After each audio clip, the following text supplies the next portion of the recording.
Leader of the Opposition.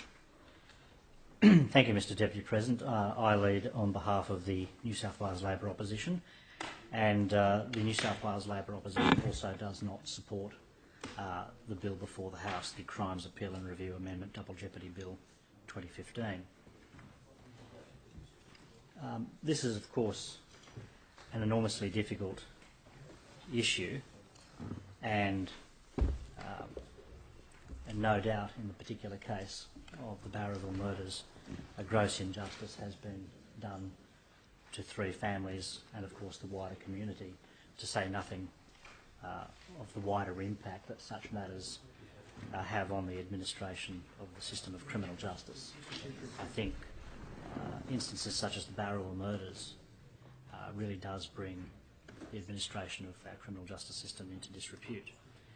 And, of course, it is a testament to the commitment and resilience of that community and the families that they have kept their campaign for justice ongoing since the time of the murders, even to the present moment. And I'd like to take this opportunity of acknowledging those efforts and that commitment and that resilience, although, of course, given the way this debate is going, that journey still has some way to go.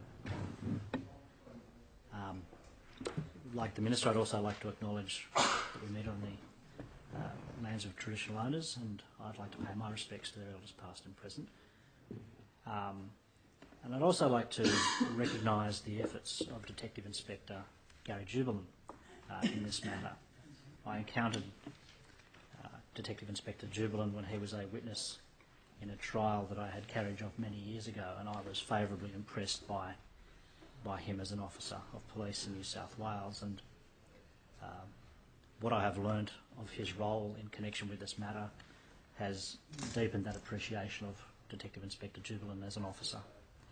But nevertheless, although the legislation has been brought forward to try and correct the injustice that has occurred, for the reasons that I will shortly outline, I do not believe that it would do so, and that in trying to correct a past wrong to particular families, to a particular community, we may do further harm to the administration of criminal justice in this state. Now, of course, in 2006, the New South Wales Parliament did change the law with respect to double jeopardy to allow an exception to the rule that citizens should not be tried for the same offence twice. Of course, the rule against double jeopardy prevents a person who's been acquitted being tried again for the same offence.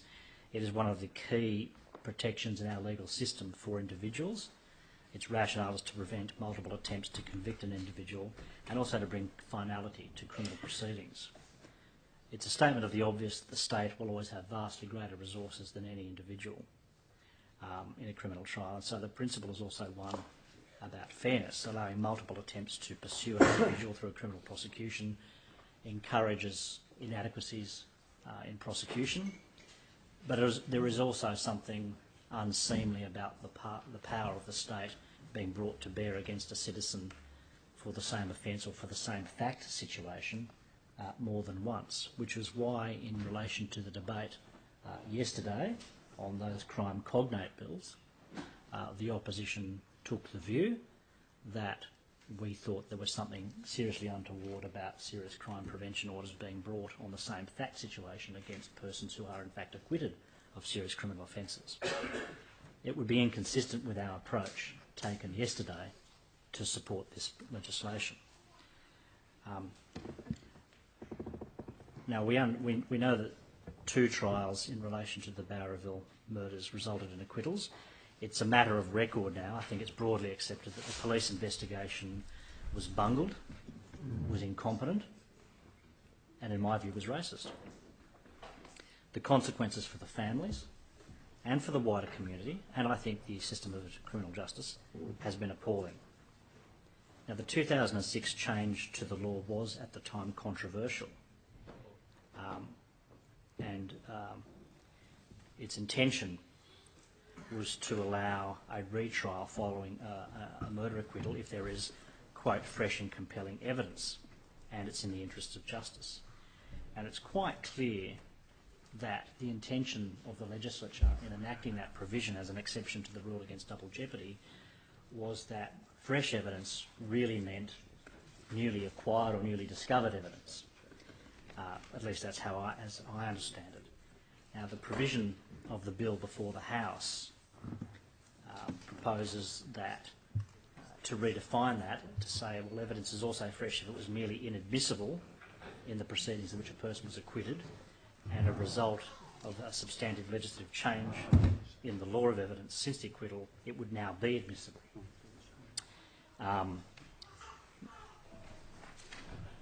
Which would, if enacted, bring about a great and fundamental change to the law. I'd like to pay tribute to the work of the Legislative Council Standing Committee of Law and Justice after its inquiry and congratulate all of its members for the unanimous recommendations it made. And the Minister has identified two of those recommendations. One is that the New South Wales Government review Section 102 of the Crimes Appeal and Review Act to clarify the definition of adduced and to consider certain things which have been outlined and I won't repeat. Former Chief Judge at Common Law, former Royal Commissioner Mr James Wood QC, of course, has delivered himself of the report where he inquired into those matters, and he examined, as he was required to do, a number of potential issues, one of which, what does the word adduced mean? Does it merely mean evidence that was brought to the court although not admitted into evidence, or did it really mean evidence that was admitted? And the consensus from the expert legal bodies was that its technical meaning was evidence produced but not necessarily brought into evidence. I must say, from my decade and a half in legal practice, the meaning was not so clear, and I think the term adduced has in fact been used fairly interchangeably with both of those concepts. But former Justice Wood does reach the obvious conclusion that making substantive changes to the law, in the light of the fact that the 2006 amendments have not been subject to any judicial interpretation, have not been used or engaged with, there should not be any legislative change. A range of stakeholders were asked to comment on different reform proposals, one of which was changing adduced and admitted, another one of which was the change which is embodied in the legislation that is now before the Parliament, which was whether fresh evidence in Section 102 should be expressly extended to include evidence previously inadmissible but made admissible due to a later change. In relation to that second proposition, there was a lot of consideration given by stakeholders.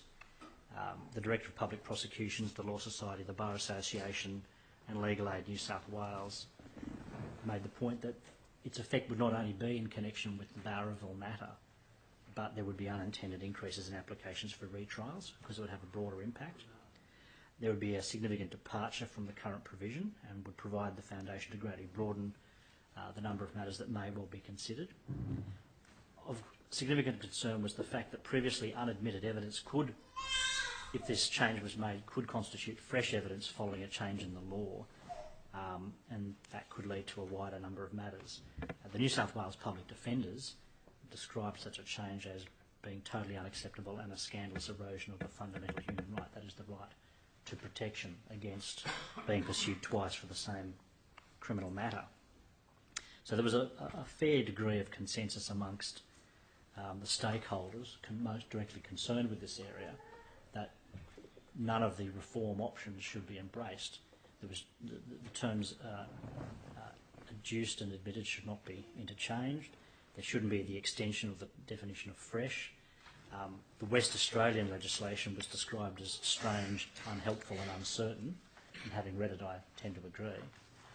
And it also has not been the subject of judicial interpretation, and the English and Welsh cases don't really provide much support or assistance in the difficulties that we find ourselves. And former Justice Wood concluded that the disadvantages of changing the law were clear and certainly outweighed any advantages to the interests of justice. There would be a further encroachment on the rule against double jeopardy. the uncertainty of the effect of any proposed amendments to the statute was not a good thing and should not be embarked upon.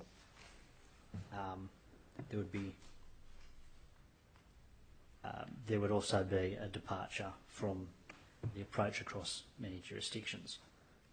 And of course there'd be damage to the principle of finality of prosecutions. With those observations, the opposition fully agrees.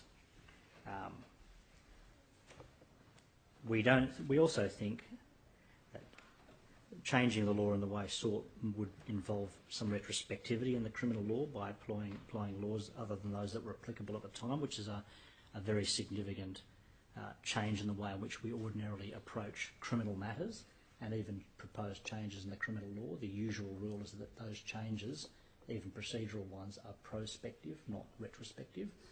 And I think the intention of this bill is that it would reach back in time to assist those in the Barraville community, and that, while an understandable objective in order to try and secure justice for those families in that community, would not be limited to that matter. We believe that the rule against double jeopardy has a sound basis in principle, and its weakening poses dangers to the rule of law and protection of individuals. And we note that the persons from Indigenous backgrounds are well and truly overrepresented in our criminal justice system, and they may well be the unintended persons brought into the net of these expanded provisions if they were enacted.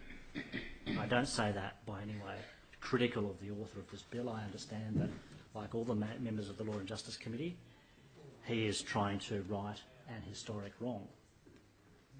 Having closely considered the matter, we just respectfully but profoundly disagree with the path chosen in this bill, and we are not able to support it.